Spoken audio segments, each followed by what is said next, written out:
Yo creo que vamos a empezar nomás.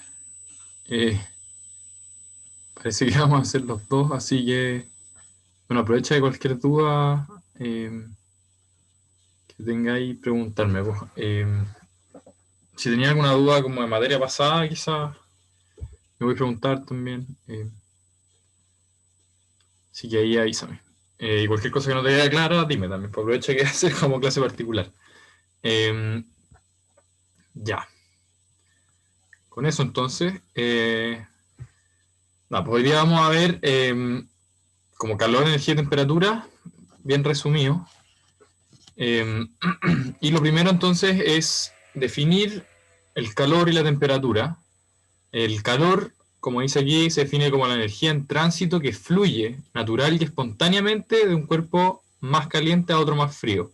Es una magnitud escalar y se mide en joules en el sistema internacional, o también muchas veces se mide en calorías. La temperatura, por otro lado, es la medida de la energía cinética en las partículas de un cuerpo o sistema. Entonces, cuánta vibración tienen sus moléculas, sus átomos. Esa es la temperatura.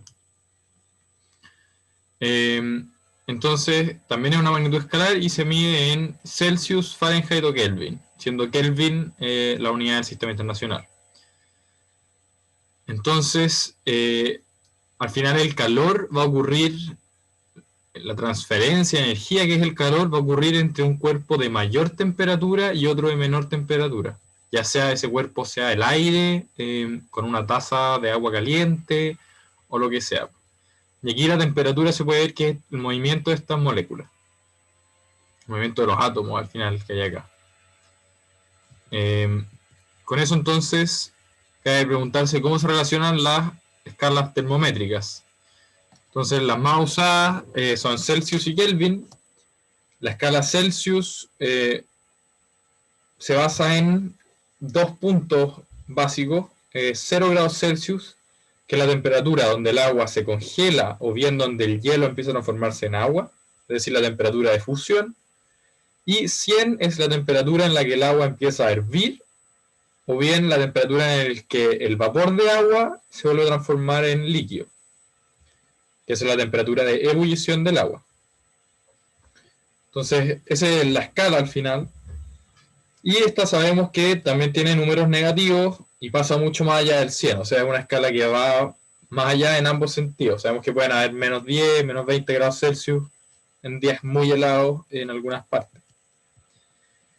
Por otro lado tenemos la escala Kelvin, que también se le conoce como la escala absoluta, la cual se basó en decir, ok, vamos a hacer que la temperatura más baja que conoce el ser humano, ese va a ser el 0 Kelvin.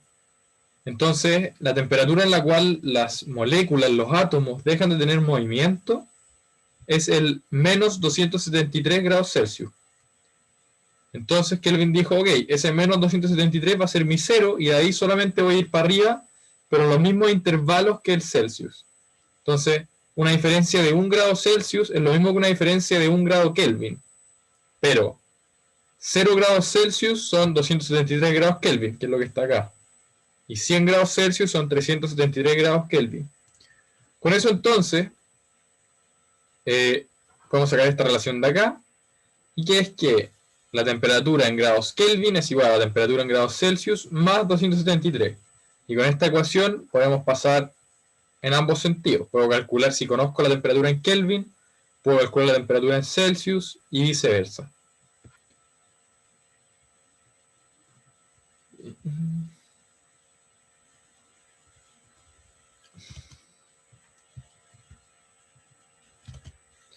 Ya, acuérdate que cualquier duda me avisa ahí. Y acabo de abrir el chat. Ya, entonces, ¿cómo puede transmitirse el calor? O sea, ya sabemos que el calor es este traspaso de energía, pero hay distintos mecanismos dependiendo del medio en el cual se propaga. ¿Cuál es el mecanismo? Entonces, tenemos el primero que es de conducción, que es cuando dos partículas sólidas, o sea, dos cuerpos sólidos están en contacto, uno con mayor temperatura y otro con menor. Entonces, no va a haber un desplazamiento de materia, sencillamente se va a traspasar calor al estar en contacto estos dos cuerpos. Y aquí hay ejemplo, es este metal, por ejemplo, que está al rojo vivo, eso si yo lo apoyo en la mesa, le va a transferir calor a la mesa. Tengo el guatero, que el plástico es el que está caliente, en verdad, bueno, el agua, pero el agua está caliente, calienta el plástico, después el plástico es el que me transmite el calor a mí o a la cama.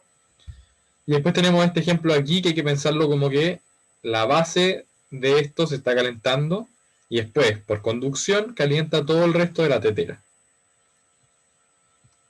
Eso es conducción. Entonces tenemos también la convección, que es típico en fluidos, y en fluidos hay que entenderlo como gases y líquidos, en el cual lo que pasa es que el agua, o el líquido en general, el agua, el aire, que está más helado, a menor temperatura va a descender, y el que está a mayor temperatura va a ascender, que es lo que estamos viendo acá.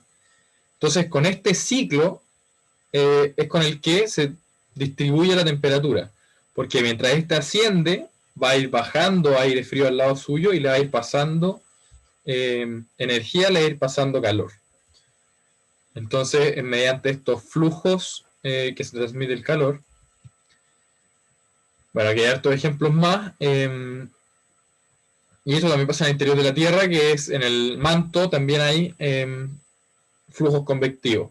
Hay una lámpara de magma que podemos ver que este pedacito se calienta, baja, llega para arriba, se enfría, empieza a bajar. Y esto es cómo funcionan un poco el aire y las nubes, pero eso no es tan buen ejemplo. Por último, entonces tenemos la radiación, que es una transmisión de calor mediante ondas electromagnéticas, principalmente en las ondas infrarrojas, que ahora sí que tienen menor frecuencia que el espectro visible, mayor longitud de onda, y la gracia que tiene es que se pueden propagar a través del vacío. Entonces, cuando nosotros nos ponemos al sol y sentimos calor en nuestra piel, eso es por las ondas infrarrojas que el sol tira y que nos están llegando. También cabe decir, sí, que todo cuerpo que tiene temperatura suelta estas ondas. Entonces, por ejemplo, vamos a ver esta foto de un niño que en distintas partes de su cuerpo tiene distinta temperatura, pero de todas maneras esa temperatura al final se ve porque a mayor temperatura más ondas infrarrojas va a tirar. Y bueno, acá tenemos los radiadores que hacen justamente eso, la plancha, el sol, etc.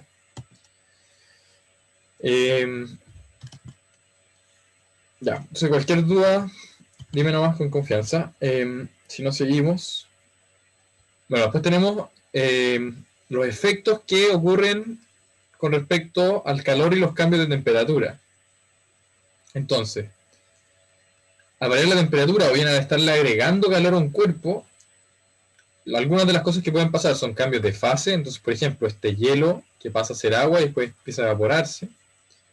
Tenemos la incandescencia, o sea, que brille.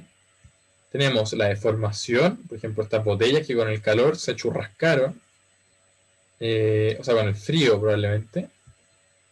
Tenemos el aumento de tamaño o dilatación, que es esto que está acá, este pedazo de cemento se dilató y como no había espacio, se agrandó esto, hizo como un efecto de una carpa y se rompió.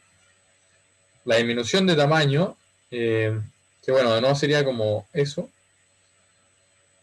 Y eso, aquí también tenemos un poco de incandescencia y acá tenemos como un cambio de fase que es chocolate que está en estado líquido.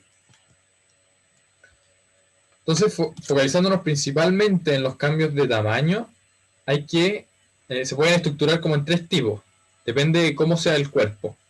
Porque, por ejemplo, yo tengo un lápiz que es mucho más largo, muchísimo más largo de lo que es ancho y alto.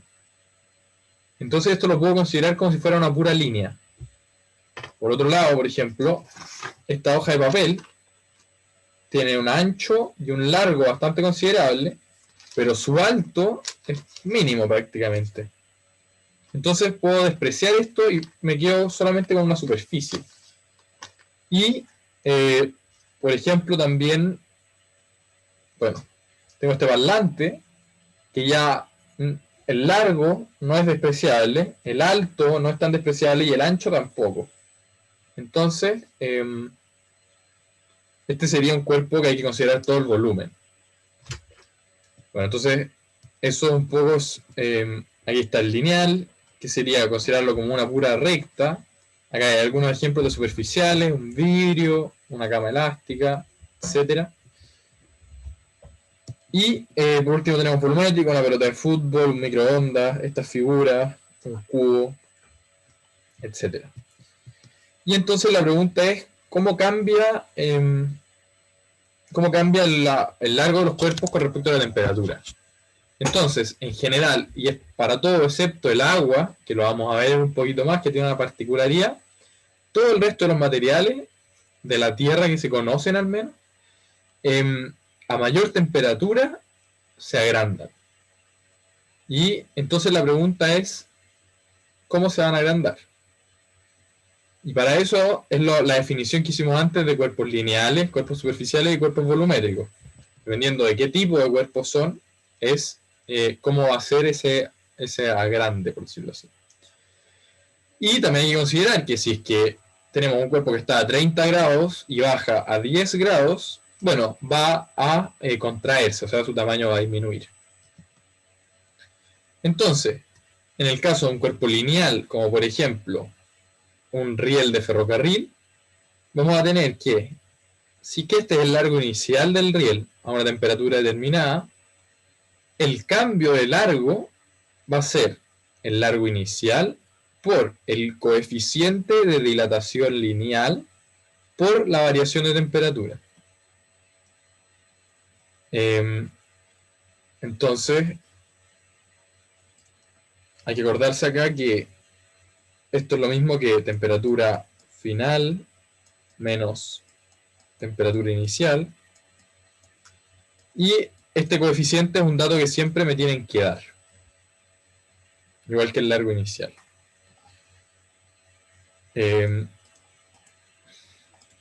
Son los lineales entonces. Y el superficial es lo mismo. O sea, la superficie inicial por el coeficiente de dilatación superficial por la variación de temperatura. Entonces, lo que varía en área sería lo que voy a pintar ahora. Eso que está variando lo puedo sacar con esta fórmula de acá. Lo interesante, bueno, acá está el ejemplo que mostraba antes de este cemento que se había roto. Después del volumétrico, ya no, acá está. Lo interesante es que el coeficiente de dilatación superficial es igual a 2 veces el coeficiente de dilatación lineal. Entonces en un ejercicio quizás me dan solo el lineal, pero me están hablando de una superficie. Entonces yo tengo que multiplicarlo por 2 para poder calcular el cambio de superficie. Para el volumétrico entonces va a ser nuevamente lo mismo, o sea, la variación de volumen es igual al volumen inicial por el coeficiente de dilatación volumétrico por la variación de temperatura. Y ahora el coeficiente de dilatación volumétrico es igual a 3 veces el coeficiente de dilatación lineal. Entonces con eso puedo calcular cuánto se agranda o disminuye el volumen. Y esa es una manera para verlo. Acá tenemos que, podemos descomponerlo como en vectores. Entonces tenemos un alfa en un sentido y un alfa en otro sentido, por eso son 2 alfa. Y acá, por ejemplo, pensando en este cubo, son 3 vectores. Entonces vamos a tener un alfa en este sentido, uno en este otro y uno en ese otro, van a ser 3 alfa. Y acá es como un dato curioso que la Torre Eiffel, si la consideramos como un cuerpo lineal, ya que es mucho más largo de lo que es ancho, o sea, mucho más alto de lo que es largo y ancho, varía su tamaño 6 centímetros en el verano respecto al invierno. Entonces eso es un poco de dilatación lineal. De nuevo, cualquier pregunta, en verdad, dale con confianza. Si no,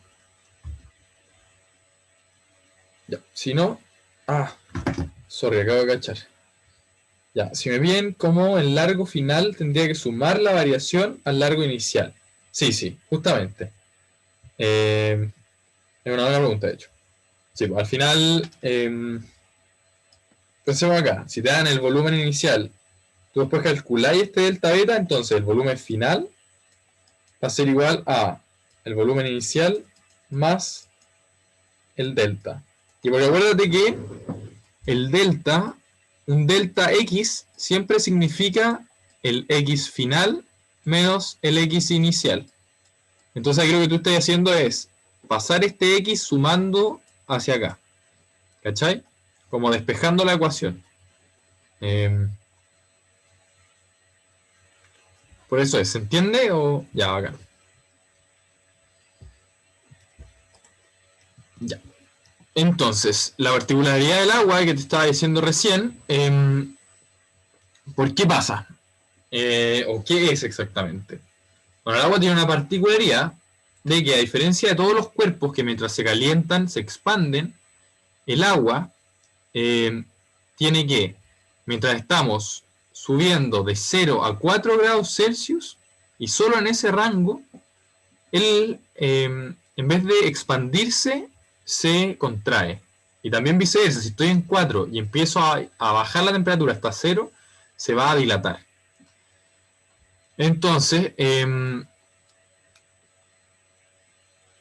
va como en contra de lo normal, pero es solo en este rango de 0 a 4 grados Celsius. O sea, si después paso de 0 para el otro lado, sigue comportándose normal. O sea, el volumen va a seguir disminuyendo. Entonces, esa es la anomalía del agua.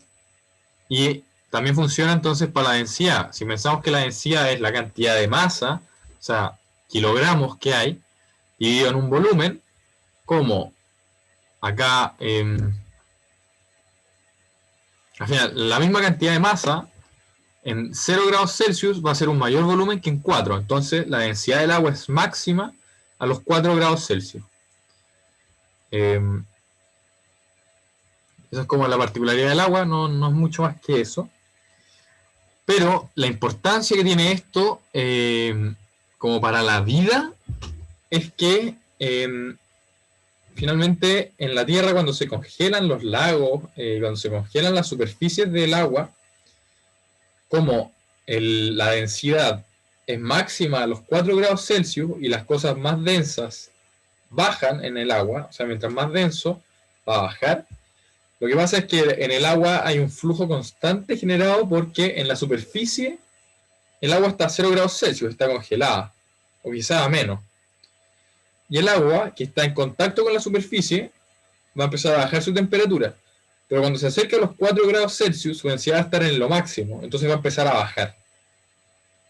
Y otra agua que está a 8 grados Celsius, por ejemplo, que tiene una menor densidad, va a subir para ocupar su lugar. Y esa se va a enfriar y va a bajar. Y así va a haber un ciclo que está continuándose todo el rato. Y lo que permite eso es que el agua bajo esta superficie de hielo no se congele y que los pescados y toda la vida pueda existir. Si todo el lago se congelara, probablemente la vida nunca hubiese llegado a ser lo que es hoy. Así que eso es como la gracia de esta particularidad del agua.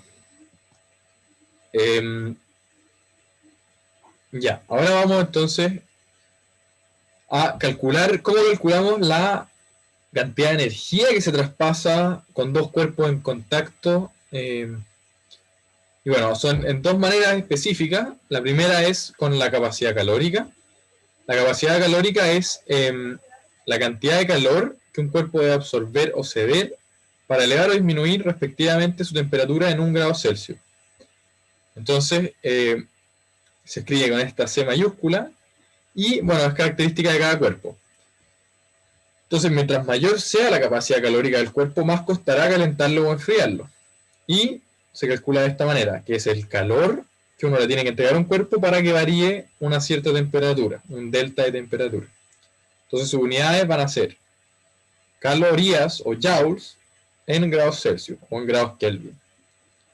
Esto es lo más típico, caloría en grados Celsius.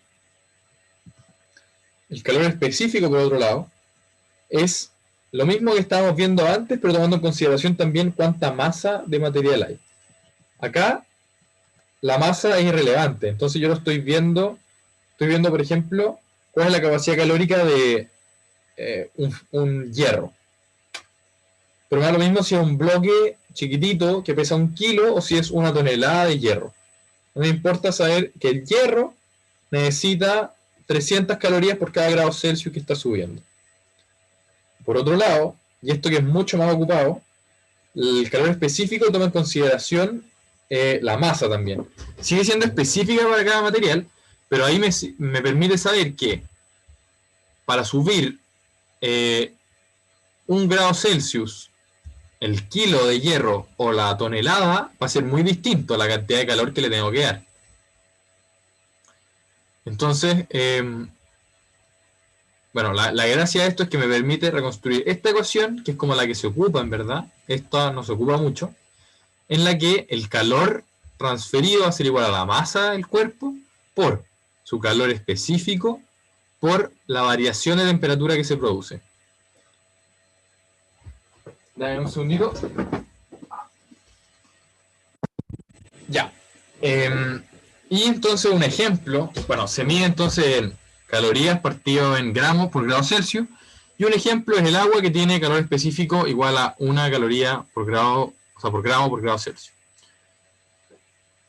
Entonces esto es importante que se acuerden porque por lo general con esto se resuelve la mayoría de los ejercicios. Después vamos a ver como lo que se suma a esto, pero esto es como de lo numérico aparte de dilatación, en general es esto, como calor.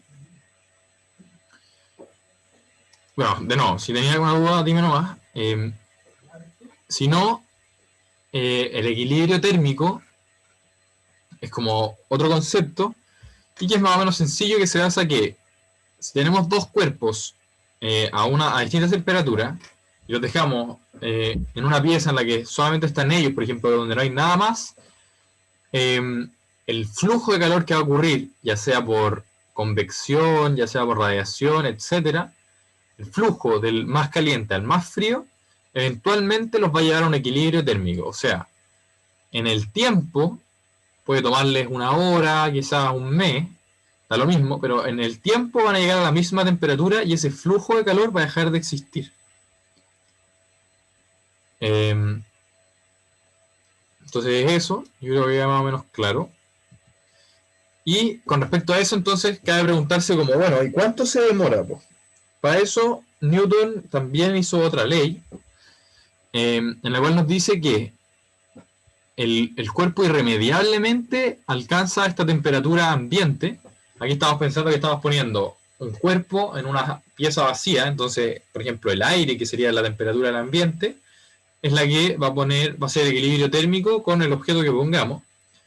Y nos dice que inevitablemente esto va a pasar, pero más allá de solamente eso, nos dice que además el cambio de temperatura va a ocurrir a una velocidad proporcional a la diferencia que haya. Quizás eso suena medio complicado, pero en este gráfico quizás es más claro verlo. Y entonces nos muestra que, por ejemplo, si la diferencia de temperatura, a ver, esta línea aquí abajo es la temperatura del ambiente. Entonces, la diferencia de temperatura original es esta, que es súper grande. Entonces, en los primeros 200 segundos, la temperatura baja un montón. Pero después, para los siguientes 200, la variación de temperatura ya no es tan grande, entonces va a bajar un poquito menos. Después, para los siguientes 200, la variación de nuevo bajó, entonces la temperatura, la diferencia que tienen, de nuevo bajó, entonces va a disminuir menos. Y así se va a acercar asintóticamente a esta línea. O sea, es mucho más lento el cambio de temperatura cuando ya están más cerca a que cuando hay una gran diferencia. Entonces eso es, de nuevo, si no queda muy claro, dime nomás y lo explico. Bueno, y esto también funciona al revés al final. Aquí estamos viendo un enfriamiento, entonces un cuerpo que está en contacto con un ambiente que es mucho más frío, está a una temperatura más baja, pero también puede funcionar al revés. Si la temperatura de ambiente es mayor a la del cuerpo, también poco a poco, o sea, al principio va a cambiar su temperatura muy rápidamente y después de a poco va a ir acercándose asintóticamente.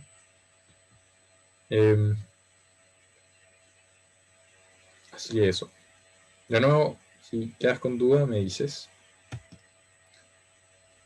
Si no, entonces, este es un principio que también es bien esencial para los ejercicios de esta materia, en el que nos dicen que al mezclar dos materiales que están a distinta temperatura en un sistema en donde el calor no puede entrar ni escaparse hacia el exterior, lo que se conoce como un sistema adiabático, todo el calor que uno de los materiales, que el que está a mayor temperatura entrega, el que está a menor temperatura lo va a absorber completamente. ¿Qué quiere decir esto? Que el calor cedido más el calor absorbido va a ser igual a 0. Y entonces podemos escribir el calor cedido como la masa del cuerpo 1 por el calor específico del cuerpo 1 por la variación de temperatura del cuerpo 1. Y el calor absorbido lo podemos escribir como la masa del cuerpo 2 por el calor específico del cuerpo 2 por la variación de temperatura del cuerpo 2. Entonces, si reemplazáramos eso acá, podríamos, por ejemplo, conociendo la temperatura inicial de un cuerpo, la final de ambos dos, porque van a llegar a la misma temperatura final, las masas y los calores específicos, yo podría decirte cuál es la temperatura inicial del otro cuerpo. Y depende de qué pregunten, uno puede calcular estas cosas. Entonces, esto es lo de las mezclas. Tenemos lo de cambio de fase, que me imagino que en química también lo tienen que haber visto, de estar más o menos claro. Pero en el que nos dice, o sea, en el que hay que saber un poco los nombres de los cambios de fase, en el que si está absorbiendo energía, o sea, se está calentando el cuerpo, subiendo su temperatura, tenemos que cuando el sólido pasa a líquido, eso se llama fusión. Cuando el líquido pasa a vapor, se llama vaporización o a gas. Cuando el sólido pasa directamente a gaseoso, que en casos muy particulares, eso se llama una sublimación. Cuando el gaseoso pasa a líquido, se llama una condensación. Cuando el líquido pasa a sólido, una solidificación. Y cuando se pasa de gaseoso directamente a sólido, es una sublimación inversa.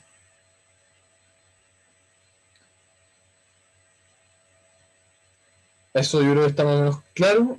Bueno, ahí hay ejemplos. Entonces tenemos una olla que tiene agua que se está evaporando, está transformándose en gas. Entonces está en ebullición, o sea, sería la vaporización eso. Tenemos acá que es un techo de un auto donde también se está vaporizando el agua, transformando en gas. Acá tenemos gas que al estar en contacto con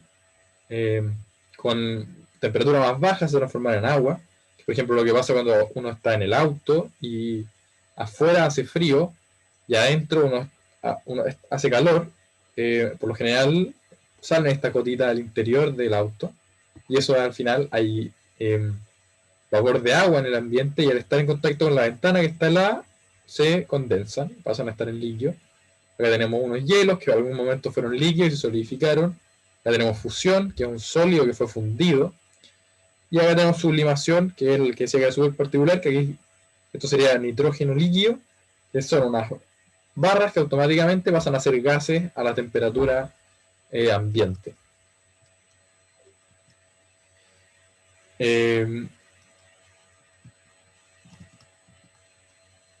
Lo que nos iría quedando entonces, creo, y aquí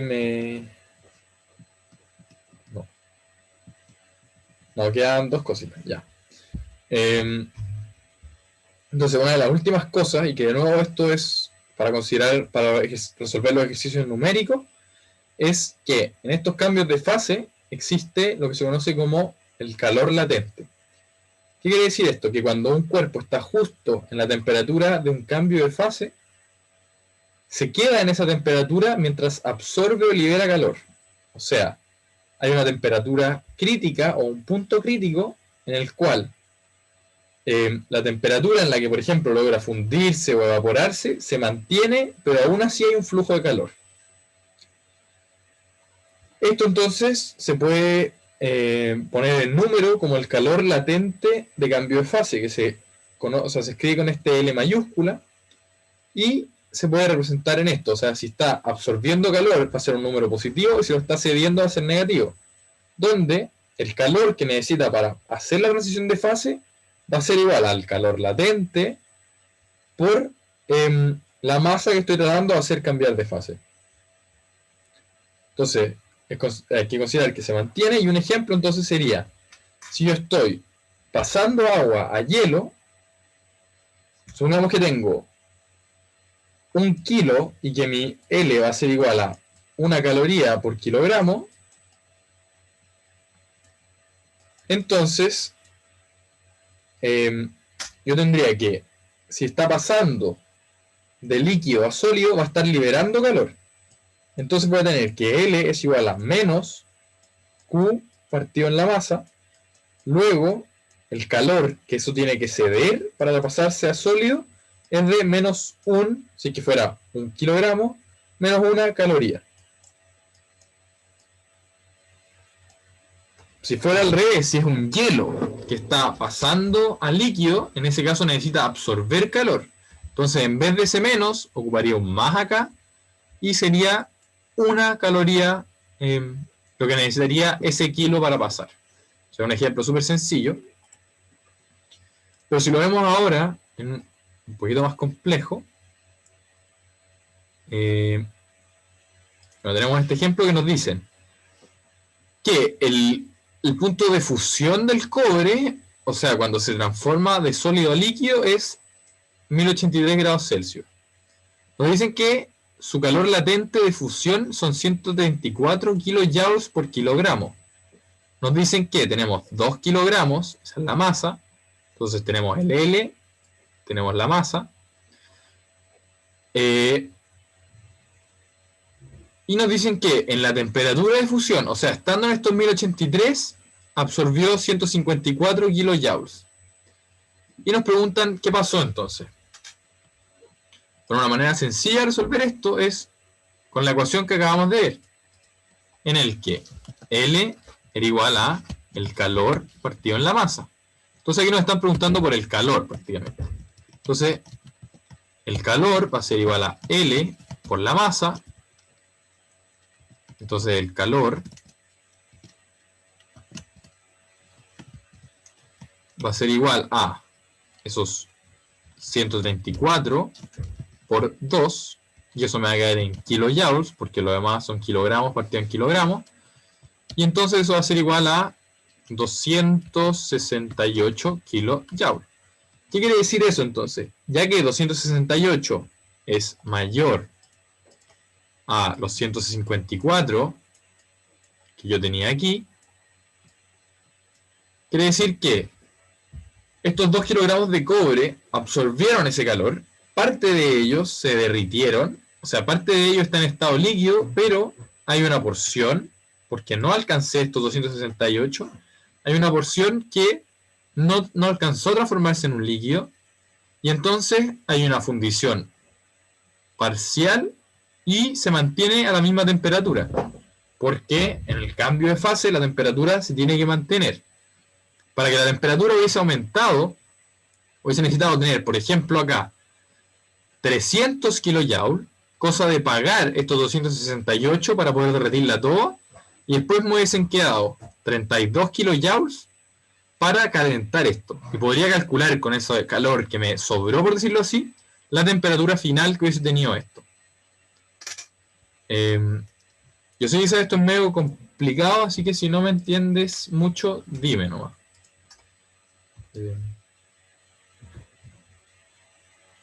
Con confianza.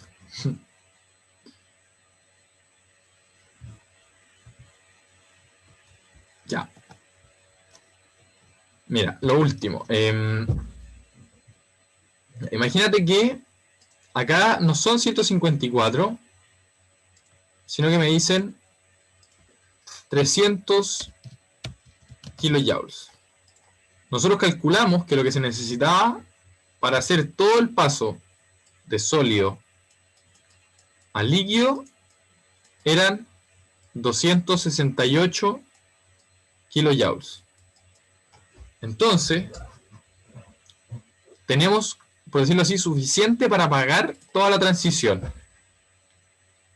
Porque si restamos estos 300 que nos están dando, menos los 268 necesarios para transformarlo todo de sólido a líquido, nos quedamos con 32 kilojoules restantes. Es un número positivo. Entonces, todo este sólido se va a derretir y después estos 32 kilojoules van a calentar, van a subirle la temperatura a estos 2 kilogramos de cobre. Entonces, si por ejemplo el calor específico fuera de 2 kilojoules por kilogramo, grados Celsius, tendríamos que... Pucha, ya no me queda donde rayar.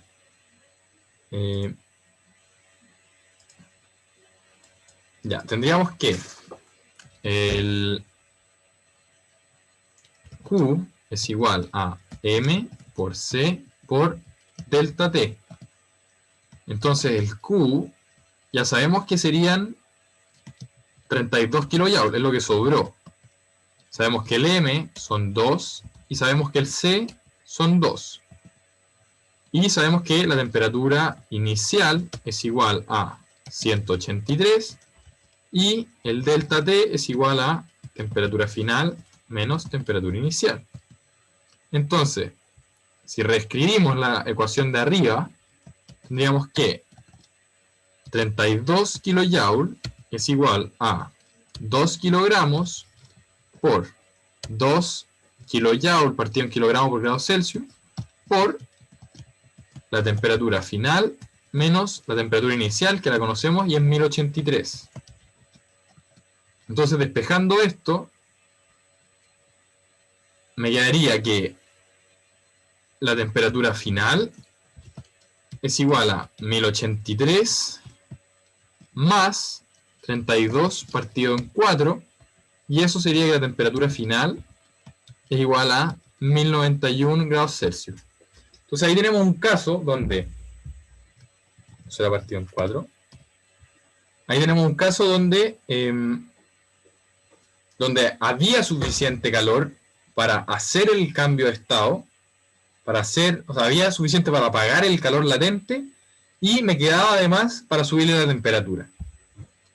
Entonces por eso subió la temperatura. Pero cuando no hay suficiente, solamente una parte de ese sólido se transforma en líquido, o viceversa.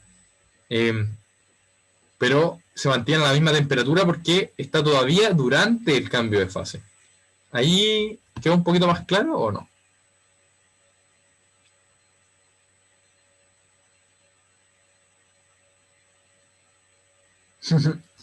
Ya, bacán. Bueno, ahí lo haré, efectivamente. Por último, entonces, y es como el último concepto de esta materia, es que igual ya lo hemos visto antes, pero considerar que ya que el calor es una manera de como de transmitir energía, entonces cuando hay un roce entre dos superficies, la fricción que se produce, o ese roce, va a disipar calor. Eso es por una interacción entre los electrones de la superficie y bla, bla, bla, que eso da más o menos lo mismo. Pero lo importante es eso. Entonces, por ejemplo, cuando yo voy en auto y freno, los frenos, la pastilla de freno, junto con el freno, va a liberar la energía que yo tengo en movimiento, esa energía cinética, se va a liberar como calor. Que los frenos efectivamente se calientan mucho. Y al final, no hay mejor manera de ver esto que cuando yo hago así con mis manos y se calientan, es por eso, por el roce que hay entre ellas, que yo hago la energía cinética que estoy generando para mover las manos, se pierda y me dé calor en las manos. Entonces eso es el resumen. Y eso era bien cortito en verdad. Así que si tienes dudas de lo que vimos ahora o dudas de alguna materia pasada, pregúntame nomás, aprovechando.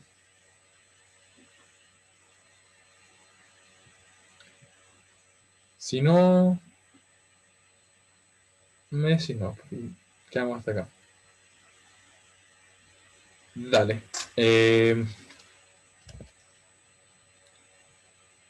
Déjame pillar el ensayo para que me digáis qué pregunta.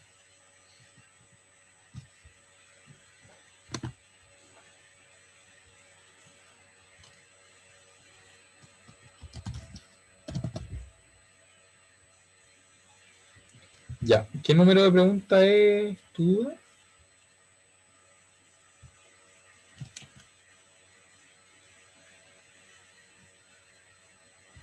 Ya, busquémosla. Mm,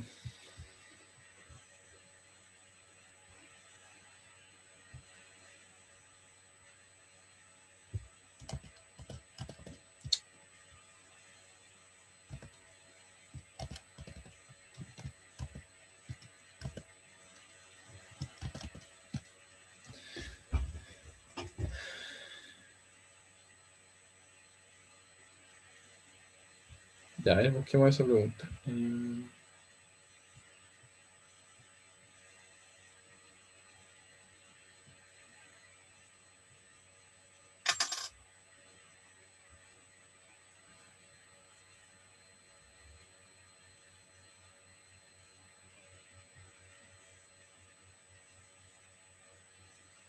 Esta debería ser, creo, ¿no?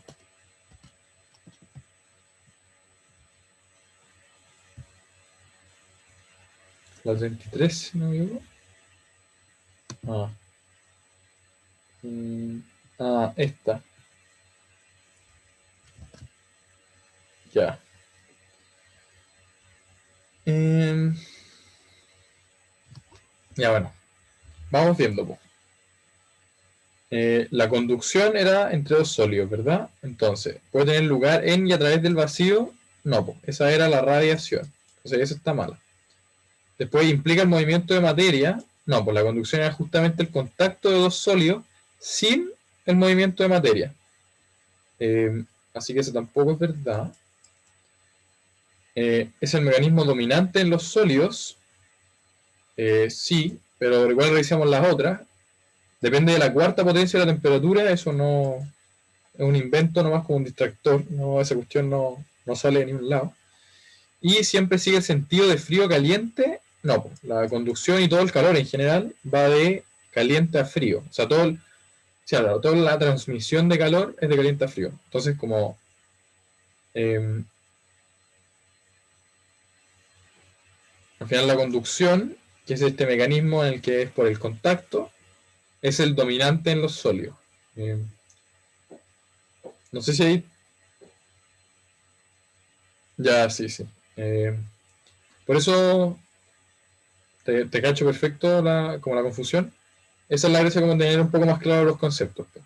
Que hay que saber que conducción es un tipo de transmisión. Si hablara, es lo que pusiste tú, pues, que sería como la transmisión de calor si hablara en general. Eh, eso, no sé si tienes alguna otra duda del ensayo o otra materia.